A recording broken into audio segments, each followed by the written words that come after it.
Hello everyone, this is doctor S K. Singh. I have done my MBBS from Maulana Azad medical college. आज इस particular session में हम complete ecology 1 घंटे के अंदर में ख़त्म करेंगे. आपने कभी सोचा नहीं होगा कि पूरे 1 घंटे में एक यूनिट ख़त्म किया जा सकता है. एक चैप्टर की बात नहीं कर रहे हैं, 2 चैप्टर की बात नहीं कर रहे हैं, 4 चैप्टर 1 घंटे के अंदर में ख़त्म करेंगे. और आपको पता है कि इकोलॉजी अगर आपका स्ट्रांग है तो नीट में एक बेहतर स्कोर किया जा सकता है. इकोलॉजी से काफ़ी प्रश्न पूछे जाते हैं, तो 1 घंटे के अंदर में पूरा का पूरा हम इकोलॉजी ख़त्म करेंगे. पूरा 1 घंटा सिंसियर होकर देखिएगा ताकि आप सब इकोलॉजी जैसे बड़े एग्ज़ाम को, बड़े टॉपिक को, बड़े यूनिट को समझ पाएँ और सीख पाएँ. अभी तक इस चैनल को सब्सक्राइब नहीं किया है तो सब्सक्राइब जरूर कर लीजिएगा. बेल आइकन में ऑल सेलेक्ट कर लीजिएगा ताकि ऐसी वीडियो आप कभी मिस ना करें. और इसके सारे के सारे नोट्स मैं अपने टेलीग्राम के ऊपर शेयर कर दूंगा, तो आप मेरे इस वीडियो के डिस्क्रिप्शन बॉक्स में कमेंट सेक्शन में टेलीग्राम से जुड़ जाइएगा. मैं अनअकैडमी पे हर दिन सुबह 9 बजे हाई स्कोरिंग चैप्टर कराता हूं जो टोटली फ्री है. 8 बजे मॉक टेस्ट PYQ होता है. और अगर आप फिजिक्स, केमिस्ट्री, बायो को बेहतर बनाना चाहते हैं तो इंडिया के बेस्ट टीम से आप जुड़ सकते हैं. कोड में डॉक्टर एस.के. सिंह लगा सकते हैं जो हर वर्ड कैपिटल लेटर होता है बिना किसी गैप का, जो 2023 और 24 के बैचेस चल रहे हैं.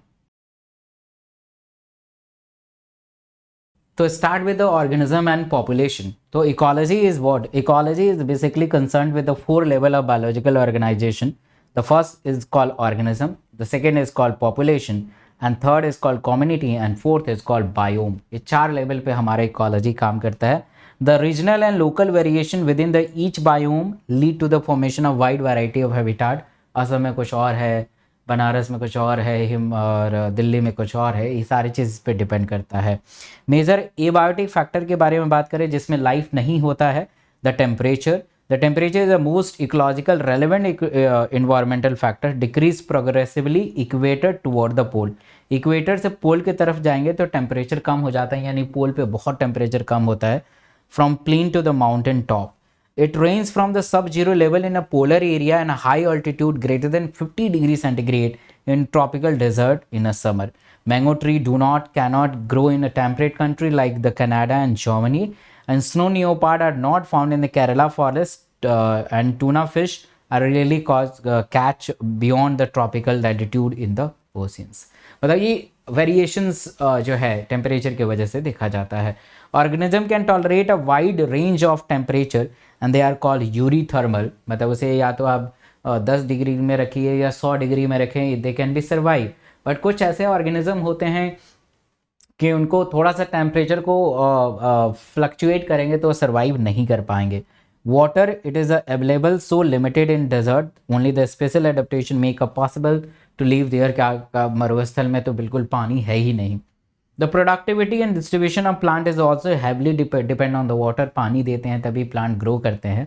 तो aquatic organism, the quality, the chemical composition, the pH, the water become important, and the salt concentration is measured in term of salinity in parts per thousand and less than 5% in island water. Some organism can tolerate a wide range of salinity.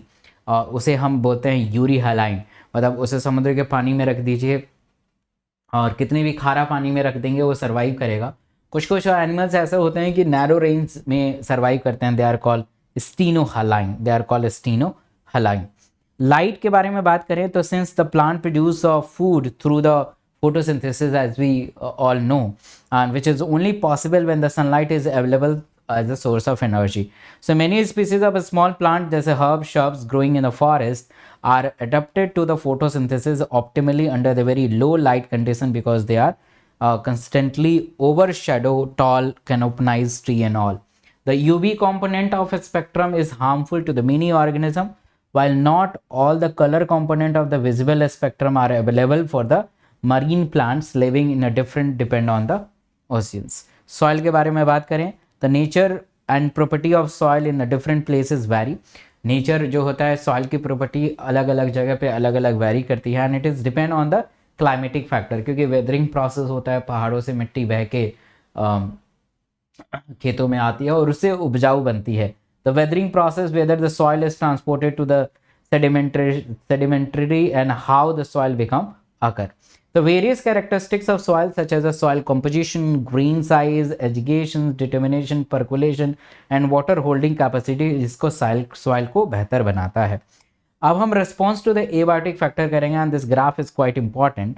तो इस graph को अगर हम देखें तो जैसे ये external factor है, बाहर का टेम्परेचर अगर 10 है, 20 है, 30 है, 40 है और अंदर का टेम्परेचर 10 है, 20 है, 30 है, 40 है. तो अगर बाहर का 10 है तो अंदर भी 10 होगा, बाहर का 20 है तो अंदर भी 20 होगा, बाहर का 30 है तो अंदर भी 30 होगा. This type of animals is called conformers. तो बाहर का जितना टेम्परेचर होगा उतना ही अंदर का होगा and that's called conformers. Regulatory word कि बाहर 10 है, 20 है, 30 है, 40 है, 50 है, यहाँ 45 डिग्री सेंटीग्रेड या 37 डिग्री सेंटीग्रेड मेंटेन है. तो एक फ्लक्चुएट नहीं हो रहा है. बाहर कितना भी फ्लक्चुएट हो जाए, 50 हो जाए, 10 हो जाए, बट अंदर वाला फ्लक्चुएट नहीं होगा. They are called regulator. And partially regulator का मतलब होता है कि इनिशियली कन्फर्मर्स की तरह एक्ट करते हैं बट सर्टेन टेम्परेचर के बाद ये रेगुलेटर बन जाते हैं. That is partial regulator. तो regulate is all birds and mammals, they are regulator. जैसे हम लोग रेगुलेटर हैं, हम लोग इसी कैटेगरी में आते हैं. And very few lower vertebra in invertebrate species are indeed capable to such regulation, that is homoregulation and osmoregulation. Success of the mammal is largely due to the ability to maintain constant body temperature. मतलब अगर mammal success है तो इसका कारण यही है कि वो अपने body temperature को constant बना के रखा है and thrive whether they can live in Antarctica and Sahara desert. Most of the mammals is regulated their body temperature are similar to the ones we human use, right? Now we have a conformers. The majority of 99% of the animals and nearly all plant cannot maintain the constant internal environment and thermoregulation is energically expensive. मतलब अगर thermoregulation यानी we regulate the temperature, बाहर कितना भी है हमारा body temperature fix रहता है, तो इसमें बहुत सारे एनर्जी की ज़रूरत होती है. इसलिए आप देखेंगे गर्मी में हमें स्वेटिंग होती है ताकि हमारी बॉडी ठंडी हो सके. तो for the sweating there is a loss of ATP are required. So this is a partially true for the small animal like shrew and hummingbirds. Heat loss or heat gain is a function of surface area. मतलब हम क्या करते हैं, ठंडियों में अपने surface area को कम कर लेते हैं ताकि हमारा heat loss कम हो जाए, right? So since the small animals has a larger surface area relative to their volume. There is a term is called migrate. Migrate का मतलब ये होता है कि अगर मान लीजिए कहीं पे stressful habitat है, आरामदायक नहीं है, सुकून वाला पल नहीं है, तो कुछ एनिमल्स जो होते हैं एक जगह से दूसरी जगह जाते हैं. They migrate from the stressful habitat to the most hospitable environment, आरामदायक इन्वायरमेंट पे आते हैं एंड देन रिटर्न बैक. जब स्ट्रेसफुल पीरियड ओवर हो जाता है तो वो रिटर्न बैक हो जाते हैं. They are called temporary migration. But there is a permanent migration, they can be permanently shift हो जाते हैं, that's called migration.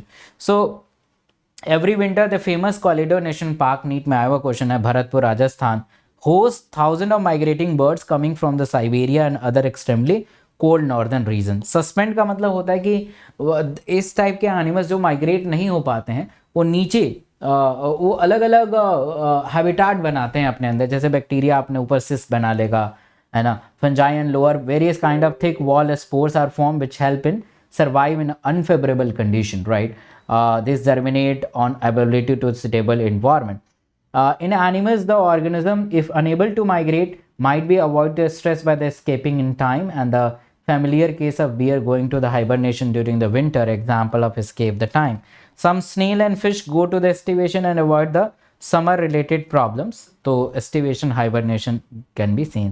So adaptation का मतलब होता है कि change, बदलाव, और ये बदलाव उसके फिजियोलॉजी में देखा जाता है, मॉर्फोलॉजी में देखा जाता है, हैबिट्स और हैबिटाट में देखा जाता है, ताकि उस पर्टिकुलर इन्वायरमेंट में वो सर्वाइव रह सके, उस पर्टिकुलर इन्वायरमेंट पे वो रिप्रोड्यूस कर सके.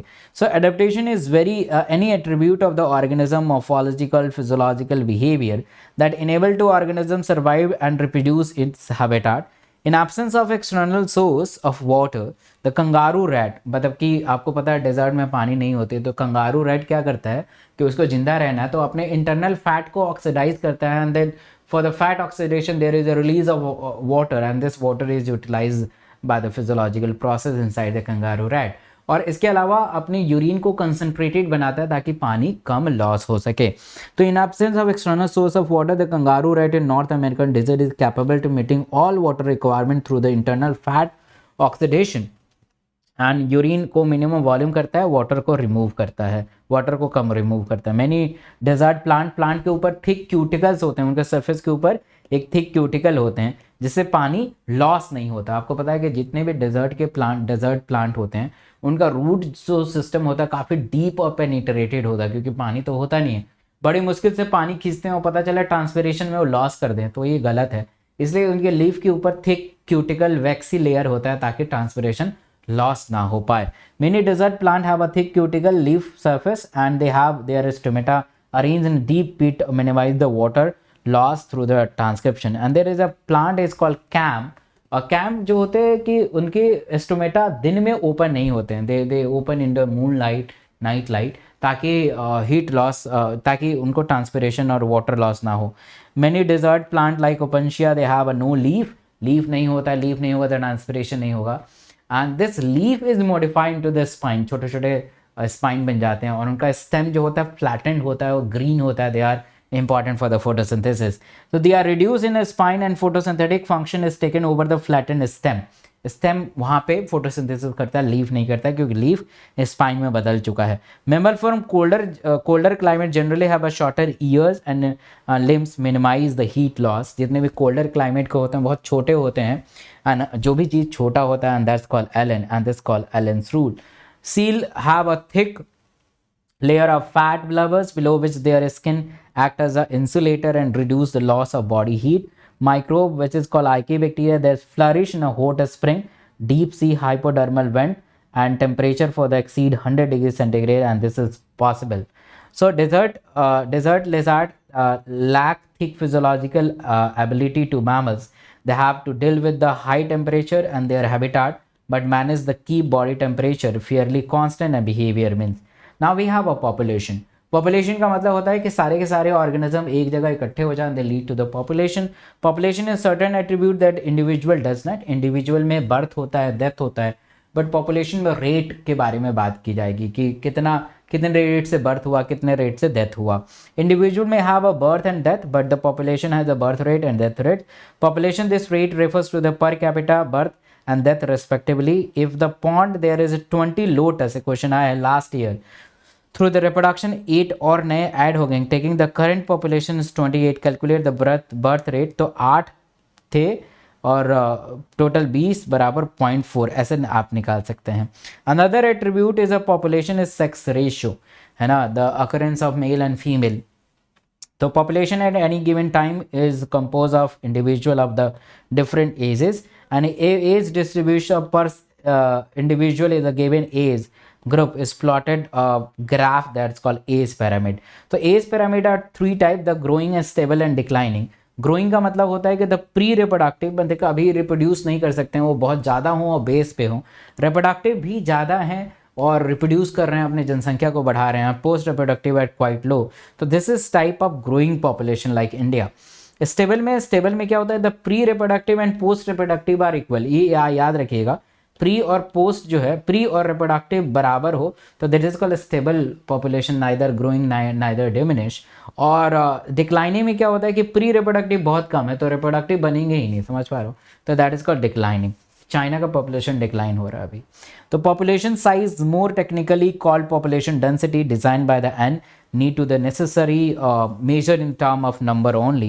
So natality is what, it's a birth rate, they usually increase the population size, right? The number of birth during the given period of population, they are added to new density. Mortality कि लोग मर गए तो population घटेगा। Immigration कि लोग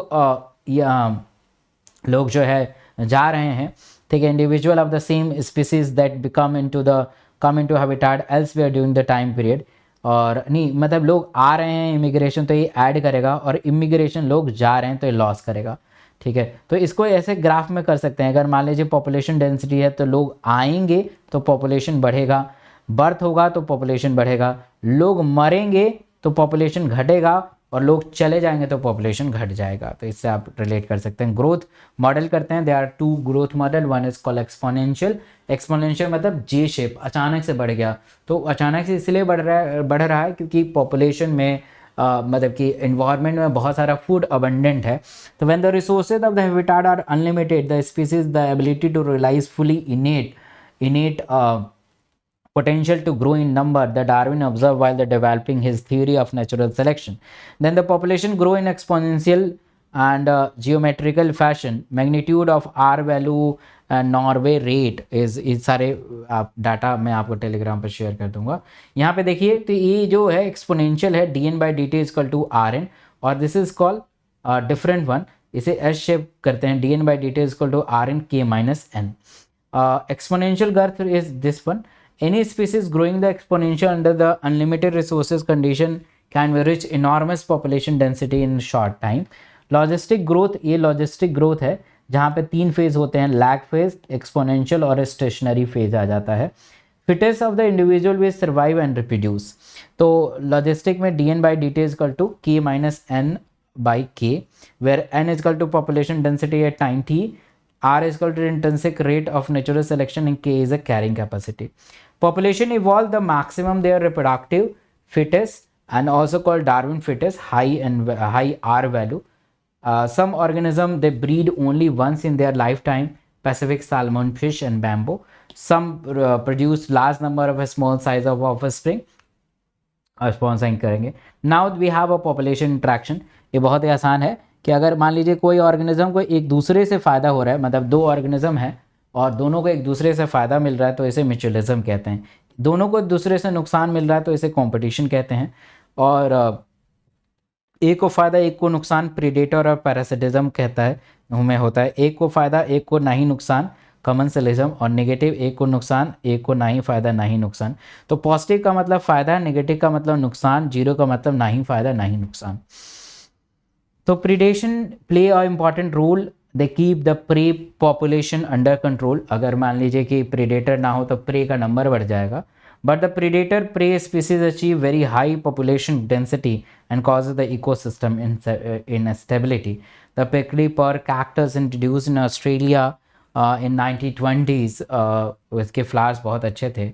Finally, its invasive cactus was brought under the control only after the cactus feeding predator, जो cactus को खा सके जैसे moth, from the natural habitat was introduced into the country.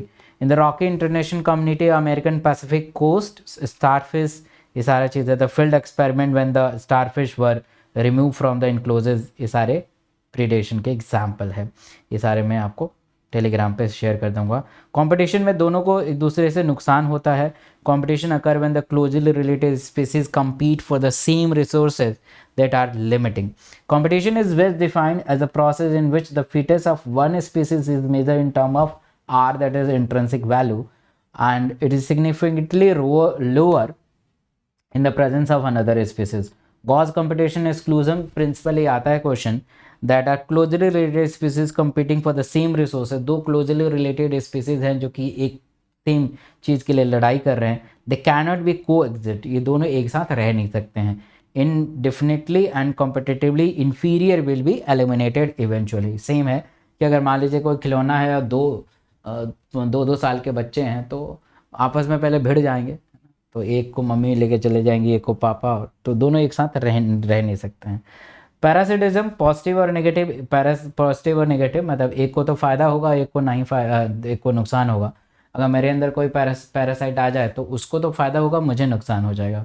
The life cycle of parasites is often complex involving the 1 or 2 intermediate host or vector facilitating the parasitization in primary host, lice, human and tick of the dog. Many marine fishes are infested with the ectoparasite and copeland and cascata, ये सारे चीज़ example हैं। Commensalism orchid वाला example important है। Cattle aggregate और grazing, cattle को इससे तो कोई फ़ायदा नहीं, मतलब कि जैसे कैटल खाना खा रही है तो ये क्या करती है, इसके जो एग्रीगेट होते हैं वो वहीं पे आसपास रहते हैं तो उसको तो कुछ इसको तो फ़ायदा मिल जाता है, क्योंकि जब वो घास खाएगी तो बहुत सारे बैक्टीरिया और जो छोटे छोटे कीड़े मकोड़े ऊपर दिखाई देंगे और ये फीड कर लेगी। बट कैटल को इससे ना ही फ़ायदा ना ही नुकसान होता है। तो ऐसे आप कर सकते हैं। म्यूचुअलिज्म दोनों को एक दूसरे से फ़ायदा होता है। Mycorrhiza is the correct example, ठीक है। तो ये सारे चीज़ हैं एंड दैट्स ऑल। तो चैप्टर 14 इकोसिस्टम, ठीक है। तो ecosystem can be visualized as a functional unit of nature where the living organism interact among themselves and also with in the surrounding and physical environment. मतलब कोई भी organism जो होता है, चाहे वो इक्वेटिक हो, टेरेस्ट्रियल हो, है ना, कहीं पे भी हो, अपने इन्वायरमेंट से वो इंटरेक्ट करता है ना, इन्वायरमेंट से इंटरेक्ट करता है, इन्वायरमेंट के बेसिस पे वो काम करता है। It is a two basic category namely the terrestrial और इक्वेटिक। जो ज़मीन पे रहते हैं उसे हम टेरेस्ट्रियल कहते हैं, और जो पानी में रहते हैं उसे हम इक्वेटिक कहते हैं। Forest, grassland, desert are the some example of terrestrial ecosystem. Pond, lake, wetland, river, estuaries are some example of aquatic ecosystem. ये सारे इक्वेटिक इकोसिस्टम के एग्जाम्पल हैं। क्रॉप फील्ड एंड एक्वेरियम में भी consider the man made ecosystem. जैसे हम खुद से इकोसिस्टम डेवलप कर सकते हैं। जैसे मान लीजिए कि हमने खेतों में कुछ फसल लगाया तो एक इकोसिस्टम है। आपने एक्वेरियम डेवलप किया जहाँ पे पानी रखा, मछलियों पर रखा, तो इक्वेटिक इकोसिस्टम आपने डेवलप कर लिया। इकोसिस्टम स्ट्रक्चर एंड फंक्शन पे अगर हम बात करें तो interaction of biotic and abiotic component result in the physical structure that is characterized for the each type of ecosystem. Vertical distribution, इससे क्वेश्चन आया हुआ है। Vertical distribution of the different species occupy the different level is called stratification. इसको हम stratification कहते हैं। For example, tree occupy the top vertical strata. Tree सबसे ऊपर होता है and और the forests, shrubs and herbs और grasses बिल्कुल bottom पे होते हैं। The component of ecosystem can be seen as a function unit when you consider the following aspect: the productivity, decomposition, energy flow and nutrient cycle. ये चार aspect में हमारा पूरा का पूरा ये चैप्टर खत्म हो जाएगा। तो first is productivity. The productivity वो the constant input of solar energy is the basic requirement of any ecosystem to function and sustain. आपको पता है कि जो सोलर एनर्जी होता है उसी पे हम लोग डिपेंड रहते हैं। वी आर पार्सली और totally depend on the sunlight. हम लोग प्रोड्यूसर पे डिपेंड रहते हैं, हम उसी पे है। तो primary production is defined as the amount of biomass और organic matter produce per unit area over the time period by the plant during the photosynthesis. It is expressed in the term of weight per gram or energy per kilocalorie. The rate of biomass production is called productivity. Plant अगर photosynthesis करता है और photosynthesis के द्वारा वो glucose को बनाता है and that's called productivity. It expressed in gram per square per year square, kilocalorie per meter per year square. Compared to productivity of different ecosystem, it can be divided into the gross primary productivity and net primary productivity. इसके दो हिस्से होते हैं, gross primary productivity और net primary productivity. gross का मतलब होता है कि पूरे फोटोसिंथेसिस के द्वारा प्लांट कितना बनाता है बायोमास। तो gross primary productive ecosystem the rate of production of organic matter during the photosynthesis, यानी फोटोसिंथेसिस के दौरान प्लांट ने कितना बनाया, that is called gross primary productivity. Gross primary productivity minus respiratory loss अगर कर दें तो जीपीपी निकल जाता है and that is called net primary productivity. They are called net primary productivity. Net primary productivity is available biomass for the consumption of heterotrophs. अगर मान लीजिए गाय घास को खाती है तो घास के अंदर एनपीपी जो होता है, नेट प्राइमरी प्रोडक्टिविटी होता है, वही गाय के अंदर जाता है, यानी नेट प्राइमरी प्रोडक्टिविटी होता है वही अवेलेबल बायोमास है। तो net primary productivity is available biomass consumption of heterotrophs, herbivorous and decomposers. Secondary productivity के बारे में बात करें तो it is defined as the rate of formation of new organic matter by the consumer. अगर मान लीजिए कंज्यूमर ने खाना खाया, ठीक है, कंज्यूमर ने खाना खाया तो उससे कितना वो एनर्जी रिलीज बना रहा है उसको हम नेट सेकेंडरी प्रोडक्टिविटी कहते हैं। The annual net primary productivity of whole biosphere is approx 170 billion ton dry weight of organic matter। और यहाँ पे इकोलॉजी में डाटा इज वेरी इंपॉर्टेंट, एक एक शब्द बहुत इंपॉर्टेंट है। For this despite about 70% of the surface of the productivity of oceans are only 55 billion ton. समुद्र सबसे ज़्यादा है अर्थ के ऊपर, बट अगर हम प्रोडक्टिविटी की बात करें तो उसमें प्रोडक्टिविटी सिर्फ 55 बिलियन टन ही होता है, क्योंकि प्लांट नहीं है ना। डिकम्पोजिशन के बारे में बात करें तो मान लीजिए कोई प्लांट है और प्लांट का कोई भी पार्ट, लीफ, बार्क नीचे फॉल हो रहा है तो उसे हम डेट्राइटस कहते हैं। जो भी फॉलन पार्ट है, और उस डेट्राइटस के ऊपर जो फीड करे उसे डेट्रीवोरस कहते हैं। तो उस डेट्राइटस के अंदर जितनी भी ऑर्गेनिक मटेरियल है डिकम्पोजर्स के द्वारा, डिकम्पोजिशन के द्वारा जो डेट्रीवोरस है, जैसे अर्थवर्म है या फंजाई है, तो वो उसे डिकम्पोज करना शुरू करेगा। And there are lot of process like the mineralization, humification. Mineralization तो लास्ट में आता है, जिसके अंदर जो डेड पार्ट है उसके अंदर जो मिनरल्स है वो मिट्टी में मिल जाएगा और वो मिट्टी के अंदर न्यूट्रिएंट रिच होगा मिट्टी हो, और फिर से वो प्लांट अपटेक कर लेगा। तो decomposition is nothing but it is a just cycle of the nutrient flow, right? The breakdown of complex organic matter into the inorganic substance like the carbon dioxide, water, nutrient, and process is called decomposition. Dead plant remains such as the leaf, bark, flower, dead remain, कुछ भी हो सकता है. Animal like fecal matter constitute the detritus, which is the raw material for the decomposition. Detrivorous example, earthworm break down the detritus into the smaller particles and this process is called fragmentation. तो सबसे पहले छोटे छोटे टुकड़ों में बांटते हैं, इसको हम fragmentation कहते हैं. By the process of leaching, the water soluble inorganic nutrient go into the soil horizon and get precipitated as unavailable salt. Bacteria and fungal enzyme degrade detritus into the simpler inorganic substance and this process called catabolism. इसको हम catabolism कहते हैं.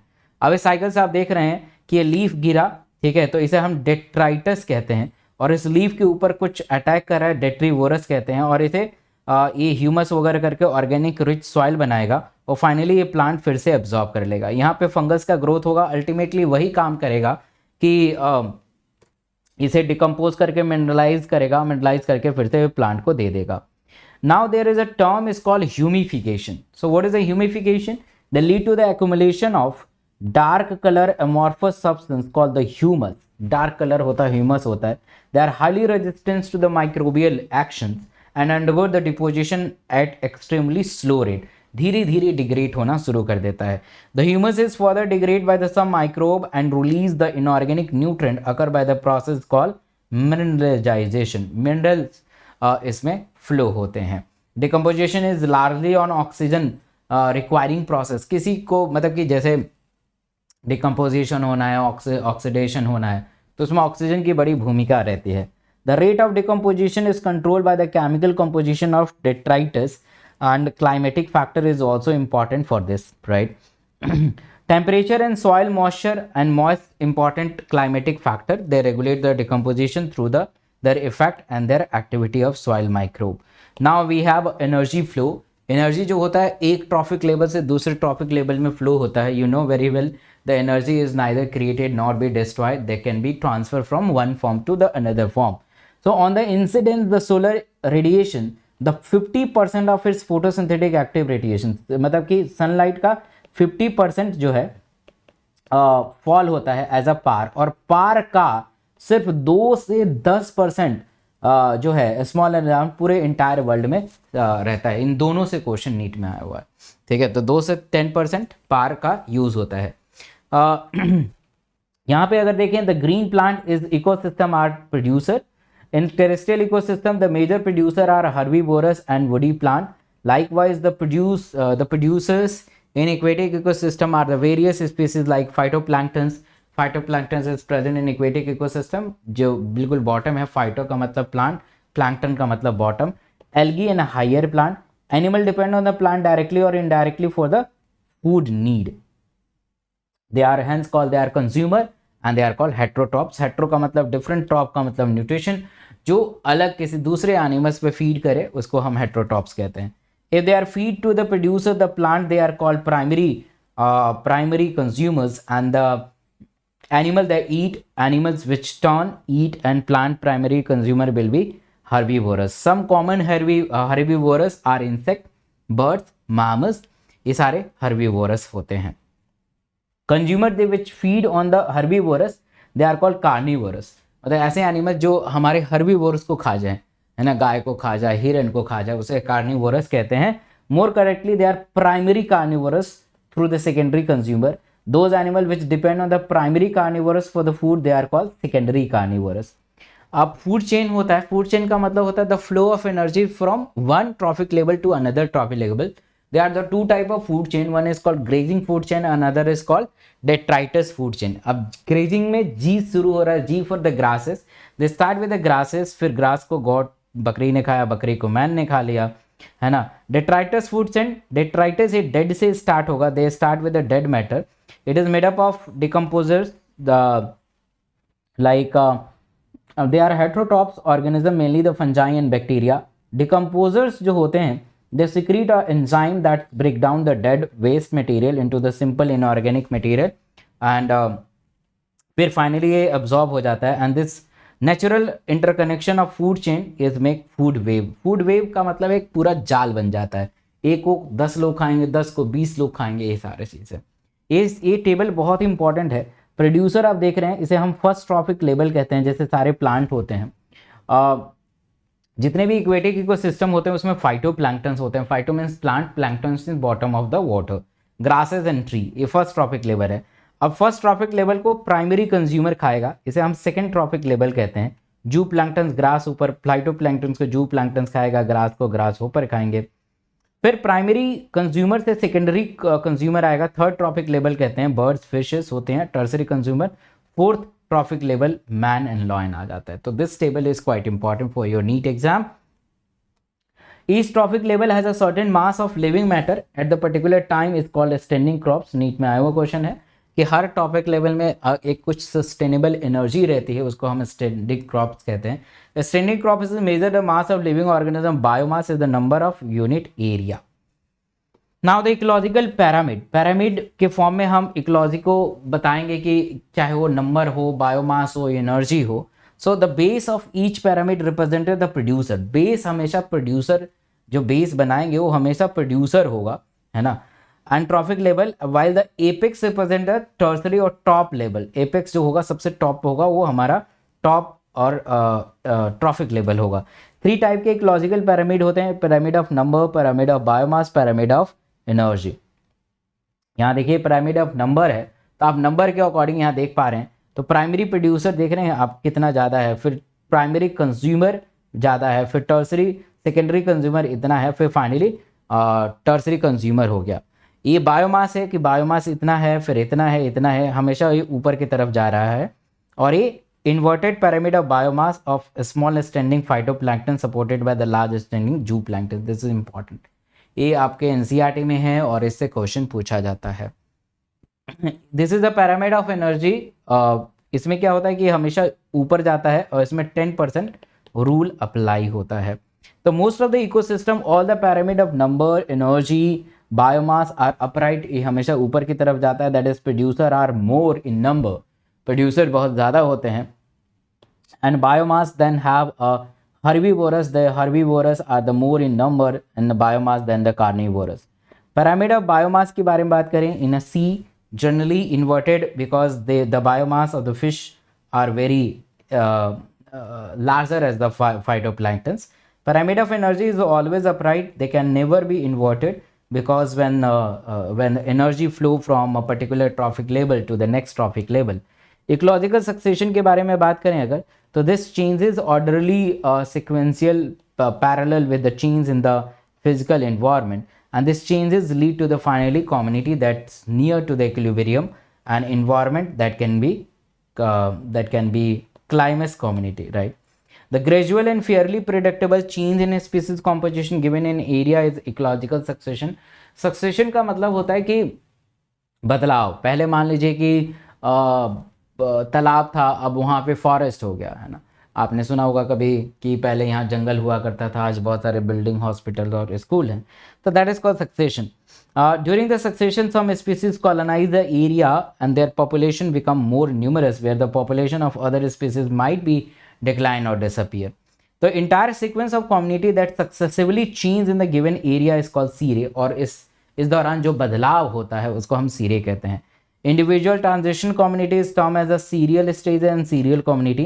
Succession is a process which is a start in an area where the no living organism are there. जैसे पहाड़ पे कोई organism नहीं है, सबसे पहले लाइकेन आएंगे, अपना कुछ ऐसे सिक्रीट करेंगे, वहाँ सॉइल का डेवलपमेंट करेंगे, सॉइल डेवलप होगा, बर्ड्स आएंगे, सीड वहाँ लेके आएंगे और धीरे धीरे वहाँ पे एक प्लांट लाइक स्ट्रक्चर्स डेवलप होगा, and that's called primary succession. Secondary succession क्या है कि पहले से लाइफ हुआ है, ठीक है, अचानक से डिसअपियर हो गया और फिर से लाइफ शुरू हो गया है ना।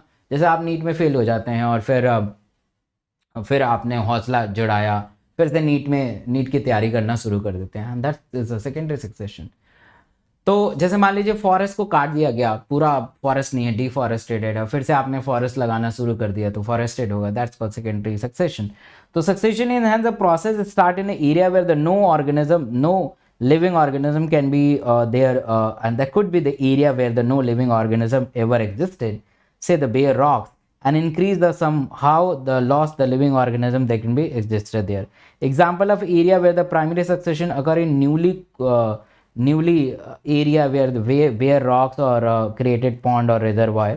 Secondary succession start where the natural biotic community has been destroyed, such as मतलब पहले से डिस्ट्रॉय हो गया और फिर से वहाँ पे नया चीज आएगा। Succession in plant, hydrarch succession take place in the wet area and successional series और progress of hydric to mesic condition. Hydrarch succession take place in dry area, है ना, मेजेक कंडीशन हो सकता है। तो ये सारा और जो सक्सेशन को स्टार्ट करता है पहली बार उसे हम पायनियर स्पीसीज कहते हैं। Primary succession on a rocks, they are usually lichen which are able to secrete acid and dissolve the rocks and helping the weathering, जैसे मैंने अभी बताया था। Primary succession in water, Pioneer species small phytoplankton, छोटे phytoplanktons होते हैं, फिर थोड़े बड़े होने लगते हैं, सब मेजेक और सारे धीरे धीरे हो जाते हैं। Secondary succession of species that invade depend on the condition of soil, availability of water, environment and also seed of other propagules. तो आप देख पा रहे हैं सबसे पहले फाइटोप्लैंक्टन आएगा, submerge plant stage, submerge free floating plant stage, reed स्वॉर्म stage, marsh meadow stage, scrub and finally they form forest. Now the nutrient cycle, nutrient एक फॉर्म से दूसरे फॉर्म में जाना। The amount of nutrients such as carbon, nitrogen, phosphorus, calcium etcetera, they are present in the soil at given time is referred to the standing state and various different kind of ecosystem and now the seasonal basis. The movement of nutrient elements through the various component and ecosystem is called nutrient cycle. Another name of nutrient cycle is biochemical cycle. Bio means living organism, geo means rocks, air and water. Nutrient cycle are two types. One is called gaseous and other is called sedimentation. The reservoir of the gaseous type of nutrient cycle is nitrogen, carbon. They are existed in atmosphere. For the sedimentary cycle, sulfur, phosphorus cycle reservoir located in earth crust. Carbon cycle, 71% carbon is found in dissolved oceans.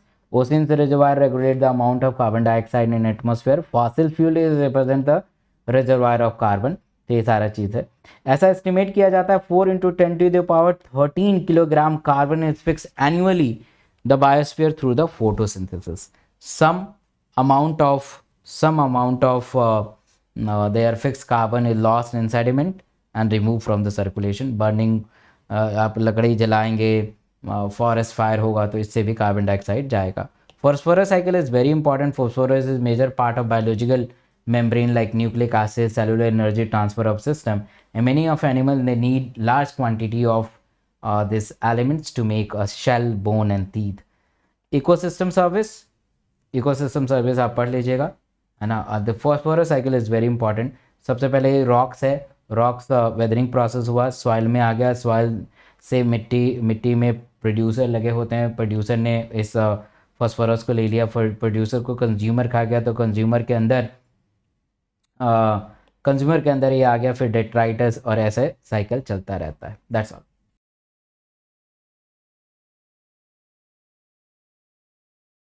तो biodiversity and conservation बहुत important है, क्योंकि आपको पता है कि biodiversity को हमें कंजर्व करना चाहिए, क्योंकि हम सब इसी पे डिपेंड है। अब वर्ड से देखते हैं, बायो का मतलब होता है लिविंग और डाइवर्सिटी का मतलब होता है फॉर्म। अलग अलग अगर फॉर्म हो, गाय है, भैंस है, बकरी है, तो अलग अलग लाइफ के फॉर्म है, तो दैट इज कॉल्ड बायोडाइवर्सिटी। तो biodiversity is term popularized by the sociobiologist Edward Wilson to describe the combined diversity at all level of biological organisation.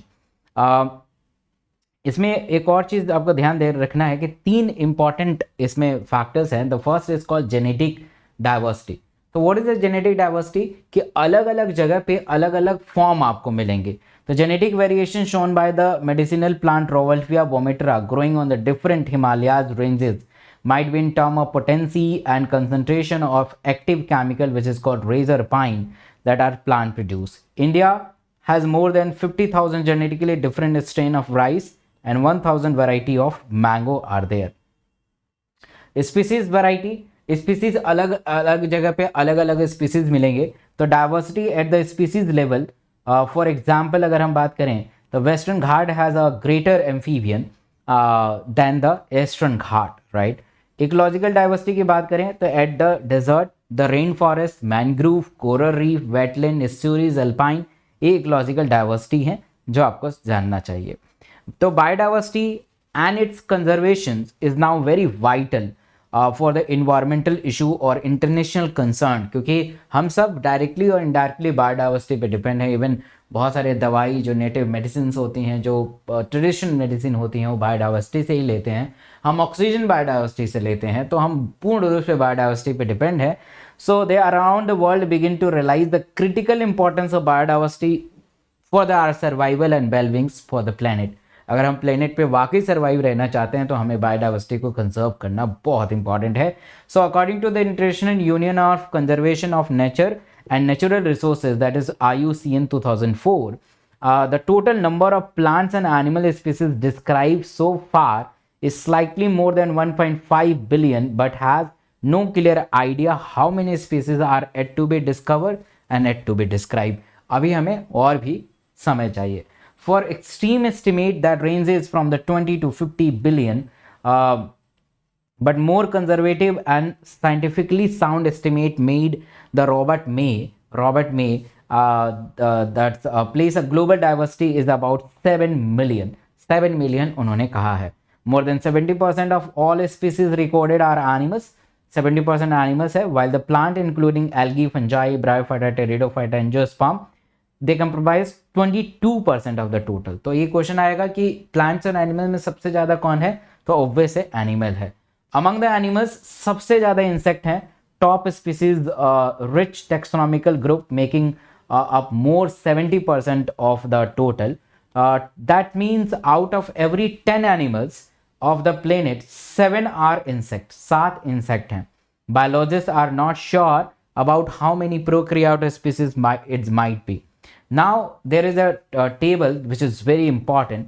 सबसे ज़्यादा इंसेक्ट है तो आई इंडियन मेडिकल कॉलेज से याद कर लीजिए. सबसे ज़्यादा इंसेक्ट, फिर उसके बाद आपको मोलस्का मिलेंगे, फिर क्रस्टेशियंस मिलेंगे. ठीक है, तो इनवर्टेब्रेट में तो आपको ये याद करना है. वर्टेब्रेट पे याद करना है एफ बी पे राम. राम तो हर जगह है. ठीक है, तो एफ मतलब फिश, बी मतलब ब्रायोफाइटा, बी मतलब बर्ड्स, फिर आर मतलब रेप्टाइल्स, है ना, ए फॉर एम्फीबियन और एम फॉर मैमल्स. ये सीक्वेंस आपको याद रखना है. और यहाँ फंजाई, एंजियोस्पर्म और एल्गी देख ही रहे हैं. So although India has 2.5% of the world land area and its share the global species diversity is the impressive 8.1%. That's what make our country is the one of the 12 mega diversity country of the world. हम लोग 12 number पे हैं. First number पे Amazon rain forest है. Nearly 45,000 species of plant and twice as the animals has been recorded from the India. May global estimate 22% of the total species has been recorded so far. यहाँ पे जो data है बहुत important है. जितने भी percentage है, नंबर्स है, उसको आपको बार बार इस वीडियो को देख के चला के आपको सीखना चाहिए ताकि आपको याद हो जाए. और यही क्वेश्चन आपके नीट में आता है. We estimate that there are probably 1 lakh plant species and more than 3 lakh animal species yet to be discovered and described. अभी हमें उन्हें डिस्कवर करना है. Now we are talking about the pattern of biodiversity because you know कि biodiversity एक जगह fix नहीं होगा, ये अनइवन डिस्ट्रीब्यूटेड है. अलग अलग जगह पे अलग अलग बायोडाइवर्सिटी मिलती है. तो latitude gradient in general the species diversity decrease as we move away from the equator toward the pole, है ना. पोल की तरफ जाएंगे तो धीरे धीरे हमारी बायोडाइवर्सिटी कम होने लगेगी. Colombia located near the equator has nearly 1400 species of birds, while the New York 41 degree north and 105 species are Greenland and 71 degree north and only 56 species.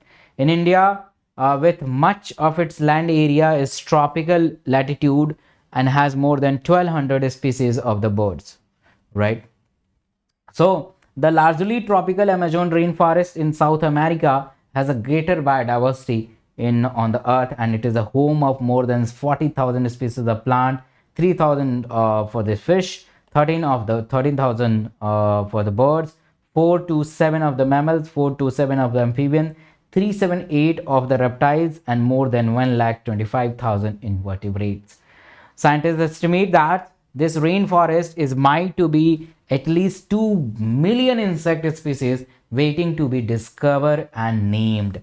Ecologists and evolutionary biologists had proposed the various hypotheses. Some of important are the speciations, that is formation of new species, is generally the function unlike the temperature. Region is subjected to the frequent glaciation in the past, and tropical latitude has been remained relatively undisturbed for the million of the years. Tropical environment is unlike the temperate one, are the less seasonal, relatively more constant and predictable, and there is a more solar energy available in tropic, which is contribute the higher productivity. Now the species area relationship, जितना ज़्यादा हम area को बढ़ाएंगे उतना ज़्यादा species accommodation होगा, but at the certain time आप कितना भी एरिया को बढ़ा लो स्पीसीज कहाँ से आएंगे.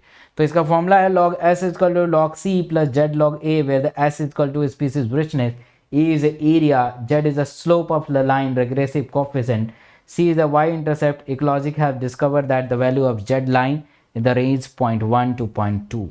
Example of frugivores, fruit-eating birds and mammals of the tropic forest is a different continent, and the slope is found to be 1.15.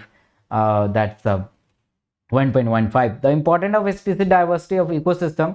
David Tillman long-term ecosystem experiment using the outdoor plot. They provided some tentative answers for that. Tillman found that the plot has been more specific, show that the less year-to-year variation in the total biomass, and he also showed that his experiment increased diversity contributed to the high productivity.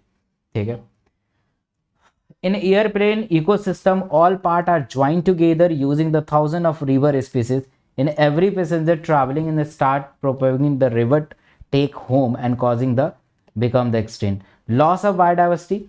Biodiversity धीरे धीरे loss हो रहा है. The tropical Pacific Iceland, the human is said to be have led a extinction of more than 2000 species of native birds, and IUCN Red List 2004 का है, document करता है कि there is extinction of 784 species including 338 vertebra, 359 invertebra, and 87 plant in the last 500 years. Some example of recent extinction is very important for the need is dodo, Mauritius, quagga, Africa, thylacine, Australia, steeler cow, sea cow is Russia, and there is a 3 subspecies, Bali, Javan, Casparian of the tiger. This is very important. So adding the grim of the scenario of the extinction of the fact that more than 15,500 species worldwide is facing to the threat of extinction. अब वो बहुत ही जल्दी extent हो जाएंगे क्योंकि उनको environment वैसा नहीं मिल रहा है. Presently 12% of the all birds, 23% of all mammals, 32% of data is important, all amphibians, and 31% of all gymnosperm species in the world face to be threat for the extinction.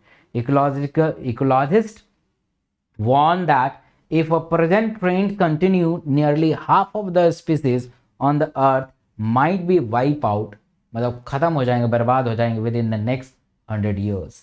In general, loss of biodiversity in the region may be lead to the decline of plant production, lower resistance of the environment, increased variability. So what is the causes of biodiversity loss? And there is a 4 major causes of biodiversity loss, and they are called evil quartered. Right. The first is called habitat loss and fragmentation. रहने के जगह को अगर आप हटा देंगे तो obvious है वहाँ के जो स्पीसीज हैं इधर उधर भागेंगे और मर जाएंगे. So this is the most important causes of driving animals and plant for the extinction, और ये नीट में आया हुआ क्वेश्चन है as it is. The most dramatic example of habitat loss come from the tropical rainforest, and the first is the Amazon rainforest. It's so huge that is called lungs of the planet, harboring probably millions of species being cut and cleared for the cultivating the soya bean for the grassland and raising the beef cattle. अगर हम किसी species को over exploitation करेंगे, ज़्यादा excessive use करेंगे, तो वो भी एक्सटेंट हो जाएगा. Many species extension in last 500 years, stealer sea cow, passenger pigeon, were due to the over exploitation by the human. Alien species invasion का मतलब होता है कि पहले से कहीं स्टेबल बायोडाइवर्सिटी हो, अगर आपने उसमें कोई नया स्पीसीज डाल दिया तो जो एग्जिस्टिंग स्पीसीज है वो विलुप्त हो जाएंगी. And that's called alien species invasion.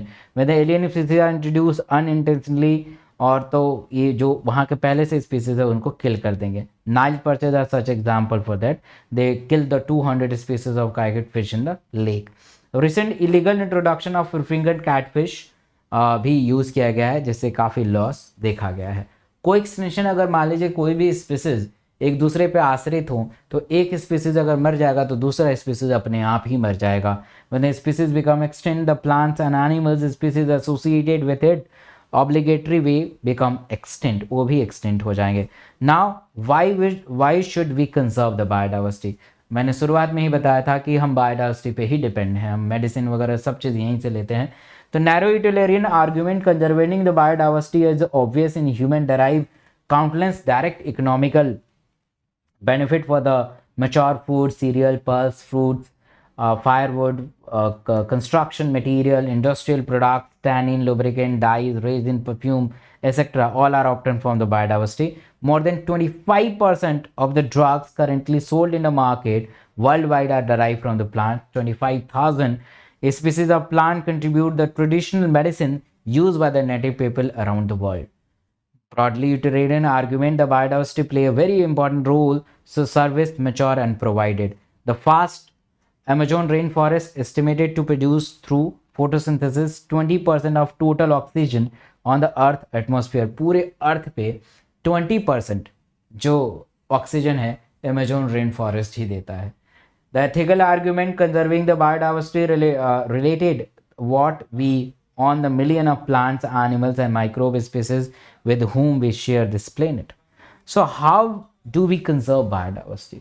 The first is called in situ conservation. In situ, ex situ. In situ का मतलब वहीं पे जाके कुछ रूल और रेगुलेशन हम बना दे, और ex situ का मतलब वहाँ से एनिमल्स को लेके आए और हम अपने हिसाब से उसको एटमॉस्फेयर प्रोवाइड करें. That's called ex situ. जो जू है, हमने एनिमल्स जंगल से उठाया और जू बना दिया, ex situ. So they identify the maximum protection in certain biodiversity hotspot region is very high level of species richness, high degree of endemic, that is the species confined to the region, not found anywhere else. Initially question आता है 25 biodiversity hot were identified, but धीरे धीरे इसमें 9 और add हो गए हैं. Total biodiversity will be 34. 3 of these hot spots, the Western Ghats, Sri Lanka, Indo-Burma, Himalayas, cover our country unexpectedly high biodiversity region. India has 12 biodiversity reserve, 19 national park and 448 wildlife sanctuary. ये सारे हमारे इन city में आते हैं और ये question पूछा जाता है. Sacred Grove is also in situ conservation. Khasi and Jayantana Hill of Meghalaya, Aravalli Hill of Rajasthan, Western Ghat region of Karnataka and Madhya Pradesh, and ये पूरा लाइन से क्वेश्चन पूछा गया है. Ex situ conservation, zoological park, botanical garden, wildlife safaris serve this purpose. So histological conventional biological diversity Earth Summit held in Rio de Janeiro in 1992. They call upon all the nation to take appropriate measure to conserve the biodiversity. In follow-up World Summit on the Sustainable Development in held 2002 in Johannesburg, South Africa, 190 countries is placed the commitment to achieve 2010, and the significant reduction in current rate of biodiversity loss at global, regional and local level. That's all. तो start करते हैं environmental issues. Environmental issues तो आपको पता है कि pollutions in any undesirable change in the physical, chemical or biological characteristics of air, land, water and soil is called pollution. अगर मान लीजिए कि पानी का कुछ फिजिकल क्वांटिटी चेंज हो गया, कुछ बायोलॉजिकल कंटेंट चेंज हो गया, तो उसे पानी को हम पॉल्यूटेंट वाटर कहेंगे. The agent that bring about the such undesirable change that call pollutant. और जिसकी वजह से ये चेंज होता है, जिसके वजह से ये चेंज होता है उसे हम पॉल्यूटेंट बोलते हैं। The government of India has pass a environmental protection act 1986 to protect and improve the quality of our environment, air, water and soil.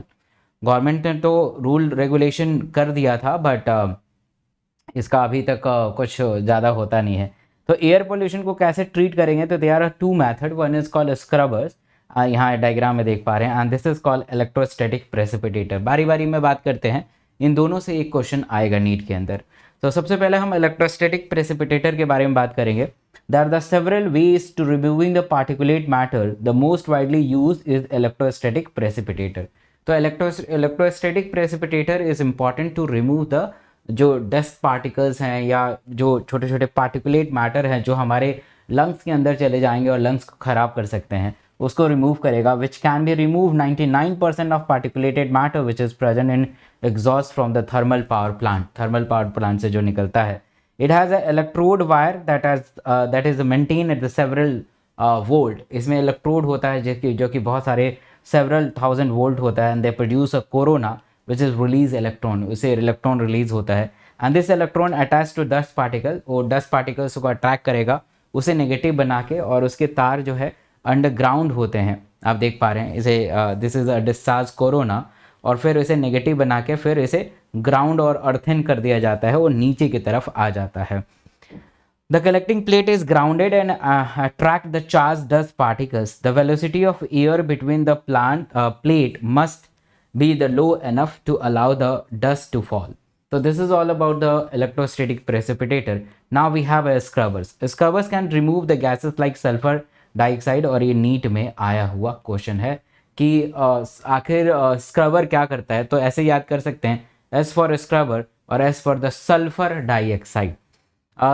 Scrubber is exhaust pass through the spray और lime of the lime water, and ये lime water क्या करता है कि यहाँ से ये lime water पास करेंगे तो जो भी इसके अंदर डस्ट पार्टिकल्स हैं या पार्टिकुलेट मैटर है या सल्फर ऑक्साइड है, इसे न्यूट्रल बना देता है ना, और इसे लेस हार्मफुल बना देता है। अब वो उतना ज़्यादा हार्मफुल रह नहीं पाता है। So according to the central pollution control board CPCB, the particulate size 2.5 micrometer और less diameter, that is PM 2.5, are responsible for the causing a great harm to the human health. तो human health के लिए बहुत ही नुकसान है, because हमारे जो defence mechanism है इस छोटे पार्टिकल्स को कोप अप नहीं कर पाते हैं, और छोटे पार्टिकल्स बहुत ही आसानी से लंग्स के डीप में जा सकते हैं और उससे नुकसान पहुंच सकता है। ठीक है, catalytic converter having the expensive metal, और ये इस लाइन से क्वेश्चन आया, जो भी आप देख रहे हैं लाइन मैंने खुद से मार्क किया है, और इस लाइन से क्वेश्चन आते हैं, आता है, आता रहेगा, तो इंपॉर्टेंट लाइन है ये सारे। Catalytic converter having the expensive metals, namely the platinum, palladium, rhodium as a catalyst, और ये काफ़ी महंगे होते हैं और ये ऑटोमोबाइल में लगाए जाते हैं।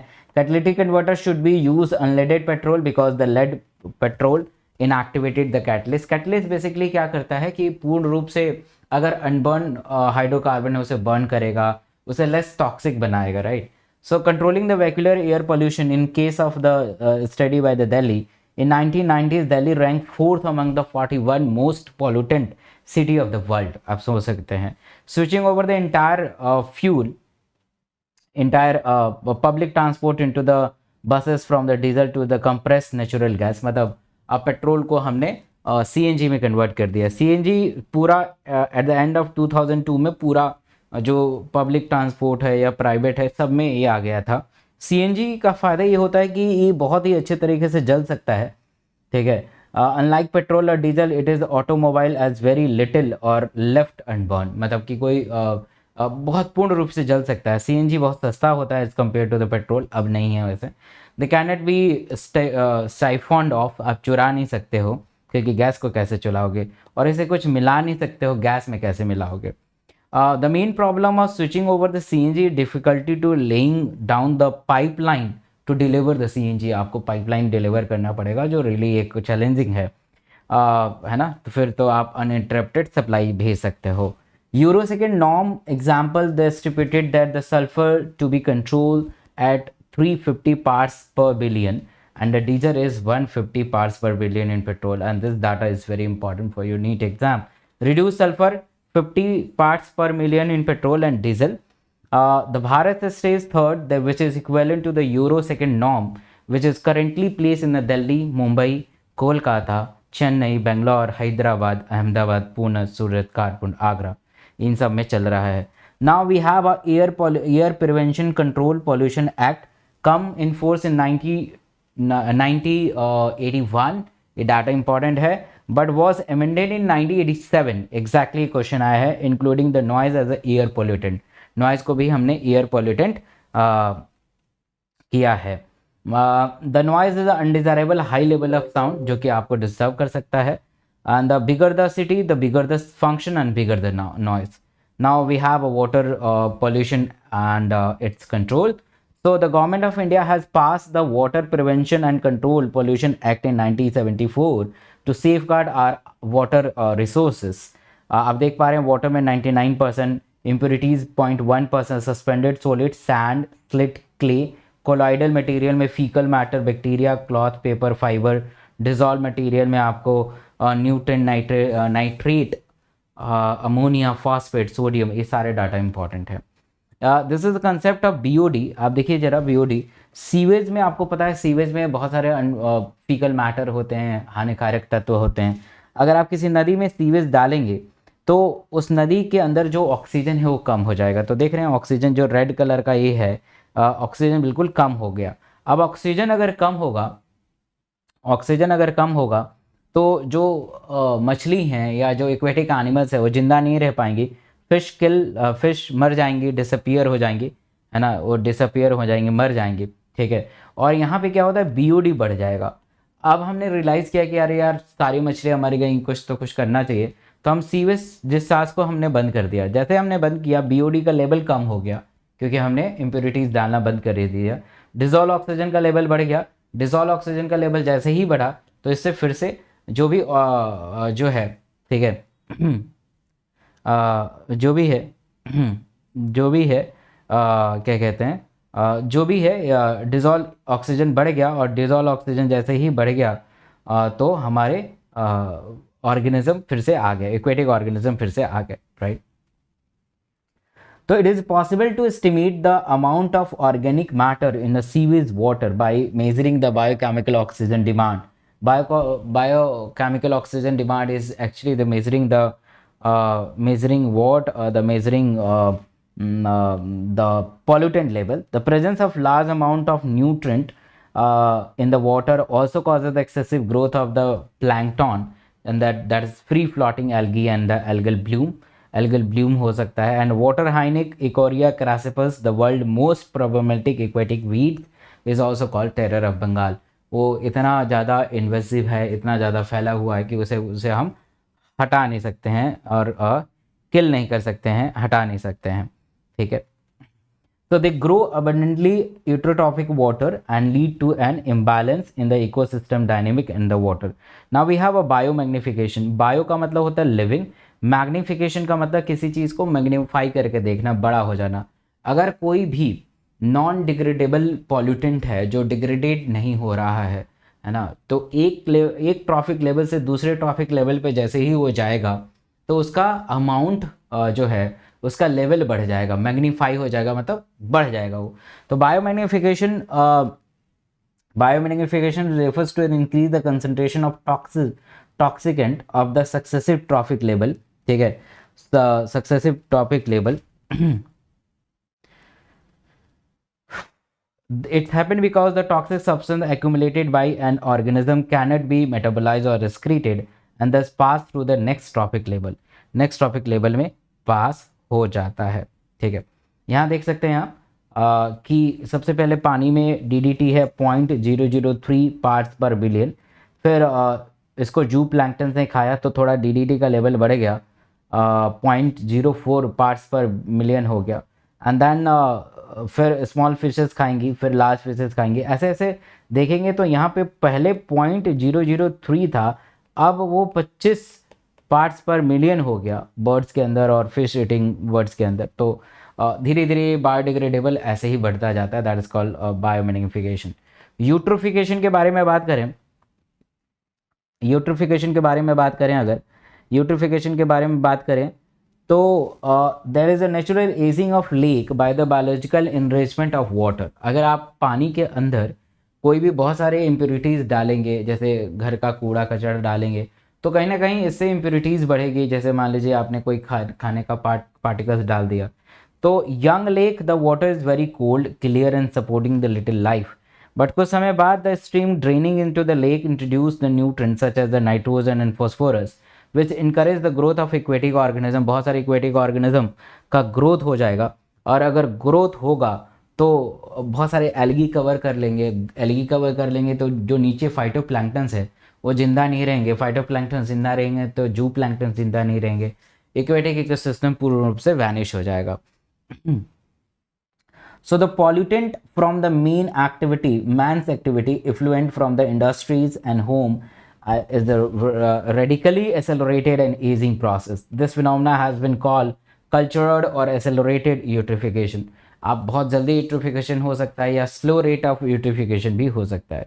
The case study of integrated waste water treatment which is collaborated with the biologists from the Humboldt State University and the town people, created the integrated waste water treatment process within the natural system.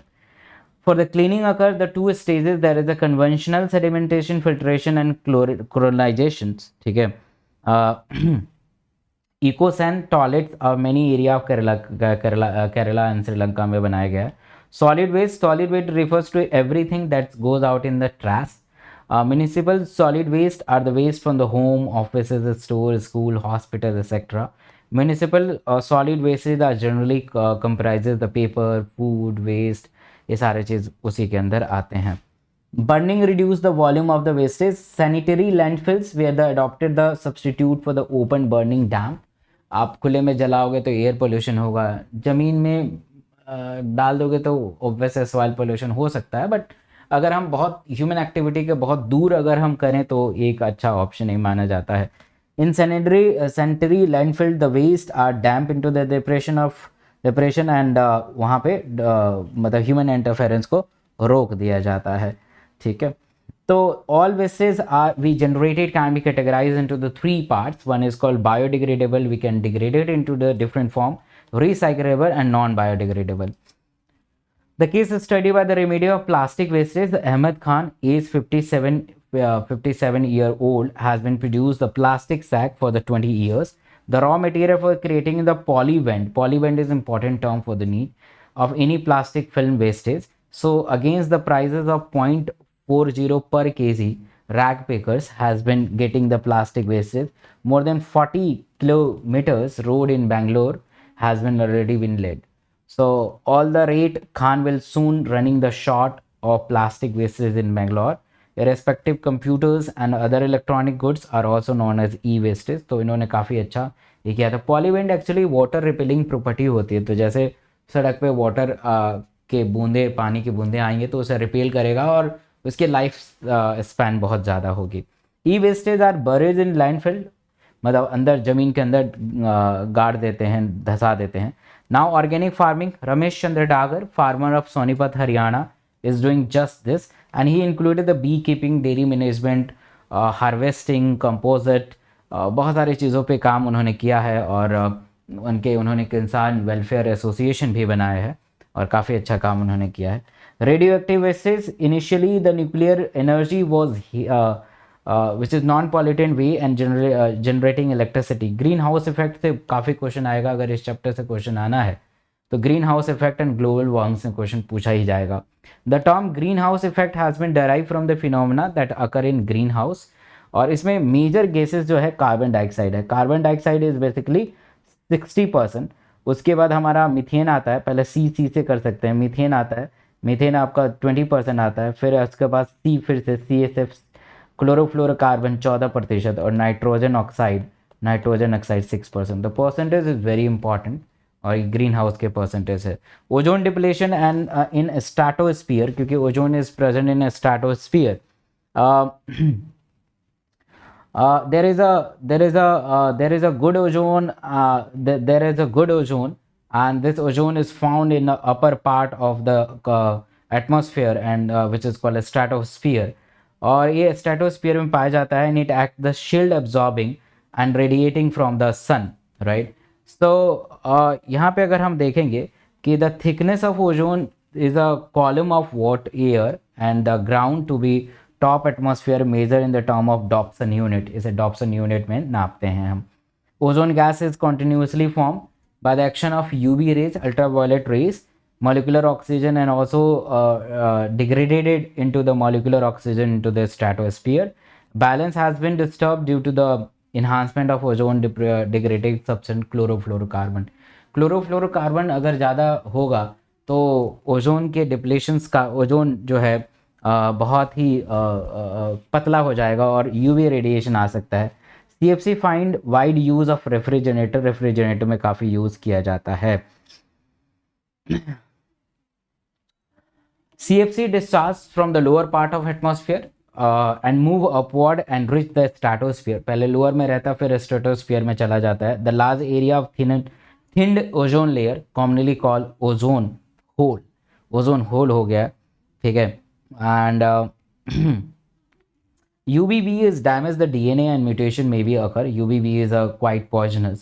In case of aging of skin, damage of skin, the various type of skin cancers are there.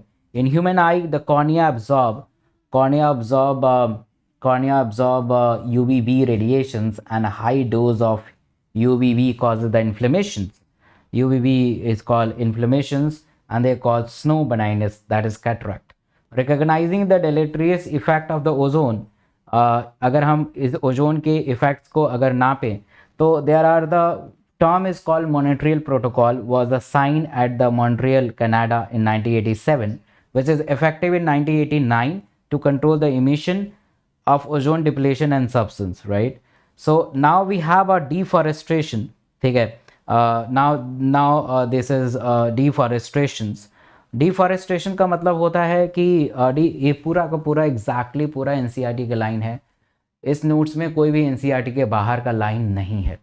Deforestation is conversion of forested area into the non-forested area, and according to the estimate, almost 40% of forest has been lost in the tropic, and compared to the only 1% of temperate region. Forests cover about 30% of land of the India, and tree timber, firewood बहुत सारी चीज़ों के लिए use किया जाता है। Slash and burn agriculture एक होता है विच इज़ कॉमनली कॉल्ड झूम cultivation in northern eastern state of India has also contributed the deforestation. मतलब वो पेड़ को काटते थे, वहाँ से राख मिलता था, फिर झूम झूम के काटते थे। The ash is use as a fertilizer, उस राख को फर्टिलाइजर की तरह यूज़ करते थे। And land is then use for the farming and cattle grazing, फिर फॉरेस्ट को काट के उसको फार्मिंग के लिए यूज़ किया, फिर उस पर ऊपर घास वूस आ गए तो गाय बकरी सब खा रहे हैं घास को। After cultivation the area is left for the several year as allowed to the recovery, ठीक है। फिर दूसरे जगह जाते थे, उसको काटते थे। Now we plan for the reforestation, क्योंकि लोगों ने फॉरेस्ट को काट दिया तो हमने फिर से उसे रीफॉरेस्टेशन करना शुरू किया, ठीक है। रीफॉरेस्टेशन करना शुरू किया, राइट, रीफॉरेस्टेशन करना शुरू किया। The process of restoring the forest that once existed but was removed at the some point of the time in the past. Reforestations may be naturally the deforested area, पहले वो deforested area था, right? And however we speed up this planting tree due to the considerable biodiversity is earlier existed in that area. क्योंकि हमने देखा है दूसरे chapter में the primary succession and secondary succession. Primary succession का मतलब ये होता है कि वहाँ पे कुछ पहले कुछ नहीं था तो आप उसे मतलब वहाँ पे प्लांटेशंस और फॉरेस्ट आने में काफ़ी वक्त लगेगा, बट पहले से कुछ एरिया अगर होगा तो उसे ग्रो करना ईजी होगा। सेकेंडरी सक्सेशन फास्ट होता है।